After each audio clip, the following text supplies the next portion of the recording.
Sup, boys?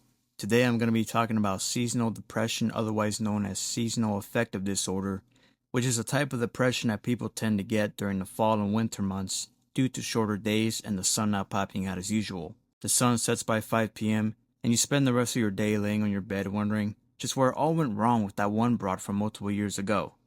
But on a real note, from somebody that used to suffer from seasonal depression myself, I've come up with a list of things that have helped me overcome it, or at least suppress it as much as possible to the point where now I usually don't feel the dread of shorter days and instead just welcome them with open arms.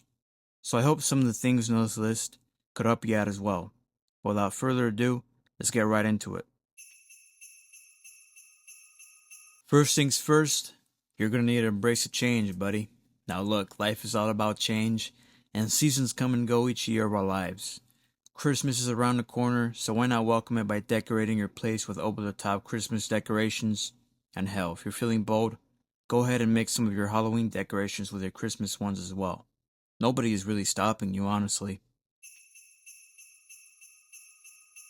Speaking of Halloween, number 2 is to enjoy some seasonal snacks or some leftover Halloween candy if you went trick-or-treating this year. And look, unless you started your winter arc already, the holiday seasons are some of the best times of the year to put on some extra meat on your bones. Because unless you live somewhere like in Florida where you can head over to the beach during Christmas and still feel the heat, your body's going to want to naturally eat more calories, as it's burning more calories to keep itself warm during cold temperatures. And also considering the fact that the months from October to January are full of food-centric holidays. Food. You like how I said that? Food. No, but anyway, why not spend them eating something good? And look, I'm not saying to go overboard and become fucking obese within this time period, but just have some fun. You'll have 6 months from January to June to lock in, so appreciate the Christmas trail mix and some hot cocoa.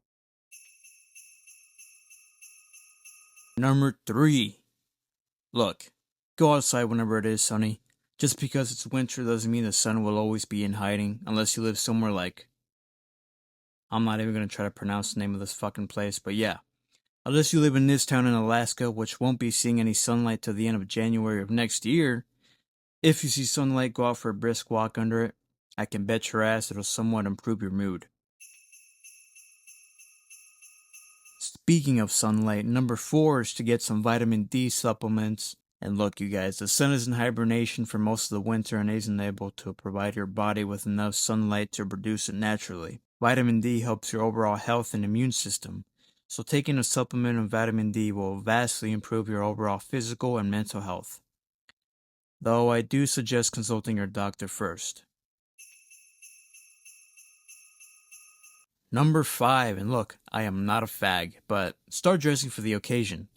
Since it's cold outside, it gives you the best excuse to experiment with your outfits with multiple layers and, whatever the fuck people put on, to go outside.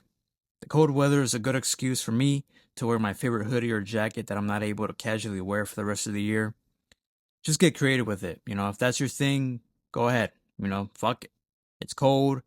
You can experiment with multiple layers, and I'm not going to drag this. So yeah.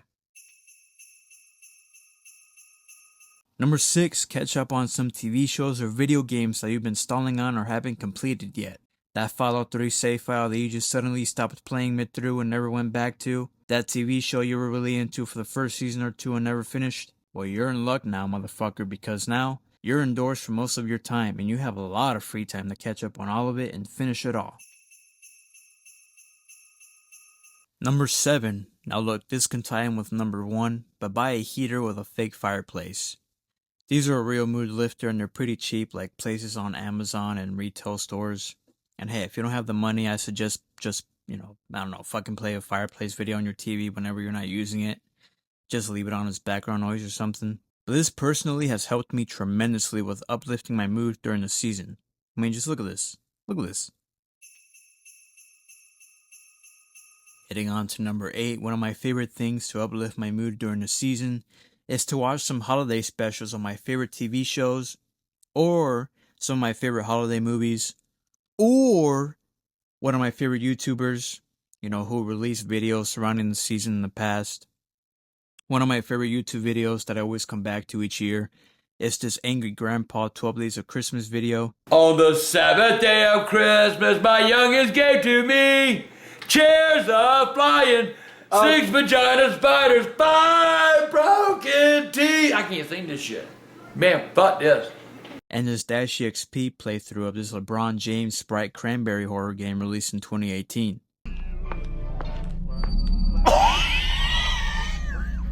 Wait! Heading on to number 9, head over to a third place. And yeah, I know, third places are kind of just like non-existent now, which that in itself is a topic for another video. But just go somewhere. Take your little ass somewhere, whether it be the cafe or your local library, which to be honest, I can't stress enough. Go support your local library, you guys. You don't even need to go in that motherfucker and read specifically. You can just go in there with a laptop, or hell, you can just go in there with a coffee from your local Starbucks or cafe, and just go sit somewhere and make yourself comfy and doom scroll for an hour or 3. You can even get some benefits from having a library card depending on your library, such as free subscriptions for streaming services or some discounts on your local museums. Number 10, last but not least, go Christmas shopping. Christmas is around the corner, and if you got the money, why not just go to your local mall or your favorite online retailers to see if they got any good discounts on stuff you can buy yourself or your loved ones for Christmas. I personally always feel better whenever I'm able to buy something and gift it to my loved ones. That's going to be it, you guys. That is my top 10 list of surviving seasonal depression. I will make a follow-up video for January. That's the time where you lock in, you got your New Year's resolutions locked in, and you fucking forget them like through May or some shit. I'm gonna make a video separate for that, so stay tuned. Happy Thanksgiving. I am recording this. I'm gonna upload this on Thanksgiving, hopefully. Hopefully I didn't fucking procrastinate and do some other shit. But yeah, you guys, I love you all. That's gonna be it for me. Adios.